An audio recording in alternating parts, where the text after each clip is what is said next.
We know you can't be expansive. You don't dictate being expansive if a team parks the bus. Well, the thing is, look at. Sorry, I'm doing it again. That's right. Against Inter years ago in the semi-final over 2 legs, most expansive team, Barcelona. They couldn't do anything because Mourinho just sat in and parked the bus. You can't be expansive against a team that parks the bus with 10 men behind the ball on the edge of their box. No, listen, I agree. And the one thing with the mainstream, they seem to be, again, there's a lot of them are stupid. Maybe not the hosts, I'm saying, the producers. You think we're not going to remember all this set piece stuff when it started coming out? It gave me that feeling that I've left the iron on, or I've left the oven on and gone out the house. You know, when you get that feeling you forgot to do something. I sat there for the last 2 weeks going, something isn't right about what they're saying about set pieces. So I went and did the research. Some of it myself, some of it other people posted.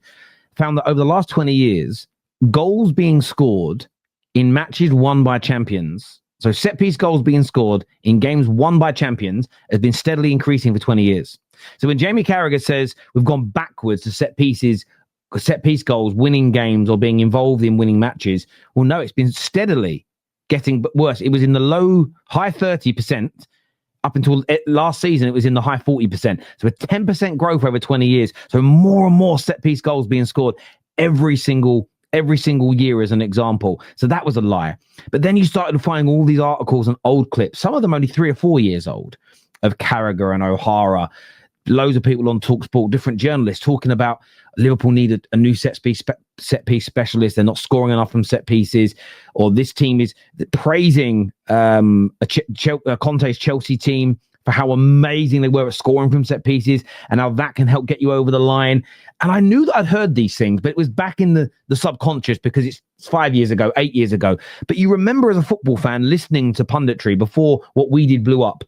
And you sat there and you're like, well, no, that makes sense. Of course, set pieces are a good thing. And then suddenly the same people start saying it's bad. And you're like, hang on, I know you said something different before, but I don't remember when. And that all being exposed is why the mainstream media is stupid, because there's receipts everywhere. So you might change your mind. And fair enough, if one of these guys came out and said, I used to think they were good, these 4 reasons are why I think they're bad, I'd sit there and say, fair enough. You're addressing why you've changed your mind. That's actually good content. You can delve into it, challenge it. And I've said it on my shows. I will shut down. Someone can call this an echo chamber if they want, but I don't care. If somebody says Arsenal don't get enough open play goals, my next question is, do you think they will start to score more open play goals sooner rather than later? Or do you think they're going to struggle all year? If they say they'll do it in the next, start scoring again soon, then cool, let's end the conversation then, because it's an irrelevant point if you think it's going to improve. If you don't think it will, well, okay, wow, let's have that conversation. Tell me why you think Gyökeres and Saka and Eze will struggle. That, for me, is compelling conversation, a compelling bit of content, because someone's about to break something down of substance. What I'm seeing from all these journalists is, yeah, they don't score enough open play goals. Do you think they will? Yeah, they'll click at some point and start doing it. Well, what's there to worry about then? That's the thing for me. I don't think they will. I don't think they will. And I think the reason they won't is because teams will just keep parking the bus. I don't think Burnley and Sunderland in the next 2 games are going to open up. I mean, we saw Burnley against Liverpool park the bus. It was a lucky penalty at the end, whatever. But, you know, I think teams are going to say, look, we'd rather sit in and lose to a set piece than open up and get battered 6-0. So I think, unfortunately, it's not Arsenal's problem. You know, it's a wider problem. And we have got an identity problem with the Premier League at the moment. I think the football isn't as good as it could be, but that's not Arsenal's fault. It's not Arsenal's fault. Ash here says basically our conversation. Yeah, Ash spent about 20 minutes going in on how bad Arsenal's attack is. And I said, do you think they'll start to score more open play goals and deliver enough goals to win the league? And he went, yeah, probably. So I was like, what's the point of the debate? Like, if you think that anyway, this is one of my favorite. Terry's selling out for the pound note. Yeah, I sold everything, mate. Sold everything. That's it. It's just my opinion. It's all right. I mean, if United went to the Emirates, if our game against Arsenal, the return game was this weekend at the Emirates, what would you say Man United should do? I think we should go direct, sit deep, and let them have the ball. I agree. But they might score from a set piece, yeah. But if we open up, they'll beat us 3 or 4-0. I know, yeah. Saying that scoring from a set piece is unsustainable is laughable when you are guaranteed that you will get corners, free kicks, etc. The most sustainable way to create. I did see a breakdown someone did that you actually score more from set pieces than you do from every open play attack in terms of but then it's because you get more open play attacks. So the percentage of goals from set pieces is actually higher per attack, which I'm like, again, I think people are now going down rabbit holes in both directions to prove it. They're just an important part. They average a third of all teams' goals every season for the last 40 years on average. So therefore, if it's 1/3 of your goal source, saying that it's unsustainable to score around 30% of goal, it's just a crazy take. And I think they will score more goals from open play. I think the percentages will even up a little bit more, but equally, they're not going to score 5-6 a game if everybody's sitting back. So there's a balance. Also, it's very easy to win corners because if if you're playing against a team that's parking the bus and you're in open play and you're trying to probe, it's really difficult. But to win a corner is a piece of piss because you just say to Timber, overlap, get down near the corner flag. We're going to get the ball to you, knock it off them. It's a corner. You can win a corner really easily. I agree. Arteta has worked with Moyes, Wenger, and Pep, so you'll get both the flair and the grind. His ability to adapt is why he's destined to be elite. Listen, he starts winning Premier Leagues and Champions Leagues, and he starts moving into that elite category. It's as simple as that. And that also, I think, Mark, people like yourself and I, as much as we love our clubs and we banter our rivals at the right times, when we talk football, I think we've both done this kind of organically, but we have made a conscious decision to go, I'm not going to be overly biased at times. I'm going to speak the truth as I see it. And I think that for some people that haven't done that have for the last 5 years made a living off of, I've got to make out Arteta is basically no better a manager than Alan Kirbishley. Those people are also really panicking now because if he is to lift one of these trophies, wallahi, they're finished. They're done because their whole identity, and I've seen a lot of these guys on TikTok, a lot of these guys on X, and it's all they're about is jumping on Arteta. And I think a lot of them are panicking. Even some of the mainstream media outlets, the amount of time they've gone in on Arteta on TalkSport. If he starts winning those trophies, it's like the slot stuff. They can go in a little bit and criticize, but you can't go in the same way as someone who is perceived to have fouled, if that makes sense. So I think there's a lot of panic out there from that point of view. But that's what happens when you're biased and when you're over the top from the beginning. Once it goes the other, well, I don't know about you, depending on the results of each team, I don't sit there and go, oh my God, what's going to happen to my shows? What's going to happen to my content? I just go, well, I know the Football Terrace is going to continue to do what it always does because I have an unbiased approach.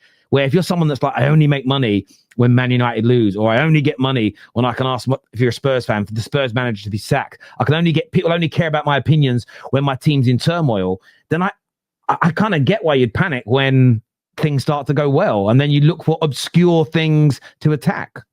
But there is also this weird world as well. And I respect all content creators. I don't have beef with anybody. I don't speak to them, many of them anyway. So it's irrelevant. If they wanted to talk about me, that's fine.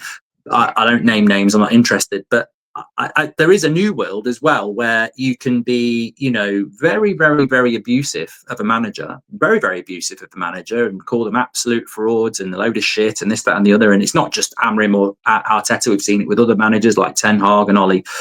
You can do that. And if I do that, like I did with Van Gaal, I ain't coming back. Like, that's just not who I am. If I go, this guy is an absolute fraud, get him out my club, I ain't coming back. That's just not who I am. I can't do that. If I've made that mind up, I can't do it. But if he gets it right, I'd have to go, fucking hell, I've got to take a long, hard look at myself because look, a right idiot. Yeah. There's a real reluctance for people to do that. And I see people they send me screenshots and clips, and it's like, United have won a game and they're wearing sunglasses, or Arsenal have won a game and they're wearing sunglasses. And I'll go, is that not the person 2 months ago who was like calling this guy a fraud? Yeah. Just out of interest, because I don't want to watch their content. How are they justifying that then? Oh, it was just banter. It was just banter. And they're now backing him in again. I'm like, world's changing. World's changing. It's so, my favourite, Mark, I said this when Arsenal won at the weekend. I said there'll be certain Arteta outers across TikTok, across Insta, all these platforms that will start to say that their aggression their lies, but their standards they pushed out towards him and the pressure they put on him is the reason why they might now win the league. That's the get out. It's me upholding the standards is why this has been delivered. And I mean, that's they're fucking boring now, though. So, you know, the standards, you're boring now. So what standards are you talking about? You know, I just think, well, we've seen it with Amrim, aren't we? Like, there are people who were very much Amrim out 3 or 4 weeks ago, like very Amrim out, who are now saying, yeah, but he's tweaked the system, like I said.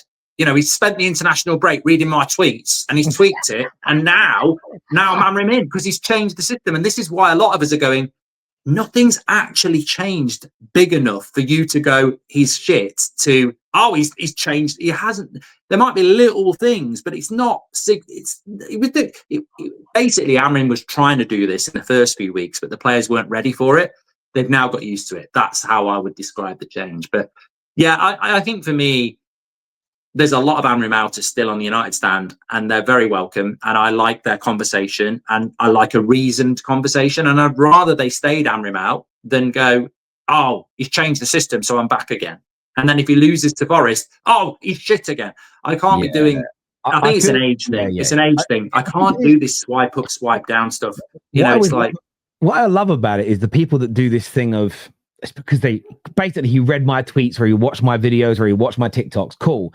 When I talk to those people, say about United, and go, well, if we as the fans really pushed against the Glazers and pushed for people to boycott and not to spend money, like Sheffield United have just done, and don't give me they're a smaller club, it's the same difference but with more money.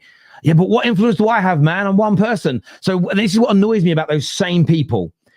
On certain subjects, they have no influence. On others, they've literally... over his cornflakes in the morning, Ruben Amorim is changing his system because they're watching your TikTok. And speaking of sunglasses, maybe it was a dig at me because I did put sunglasses on myself for a thumbnail on Monday morning.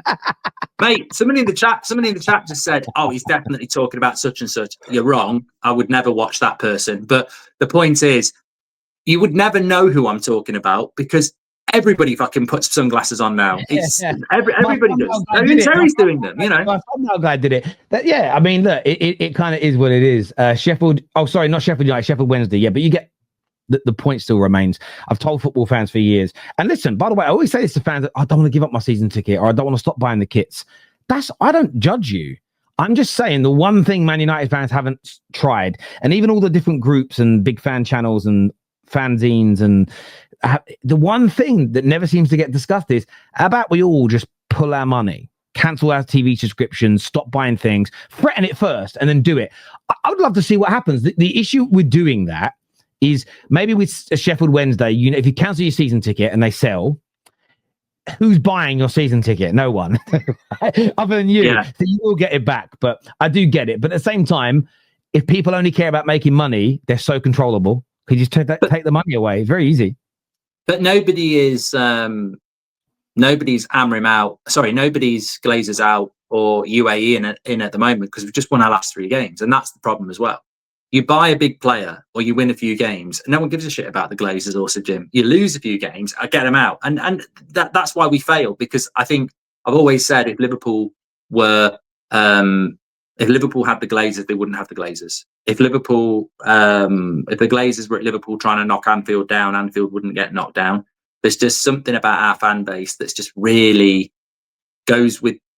It's really easy to manipulate if the team's doing well. We don't talk about it. We're not in it for the long run. Basically, some people are, but you know, you're only as strong as your weakest link. And unfortunately, our fan base is very led by results and signings.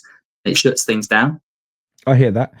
100% not because of the next tweet. Amorim knows more. I agree. And Andrew here says Slot 22 wins out of the last 42 games, 3 games away from being sacked. We'll be here for it. Mark, listen.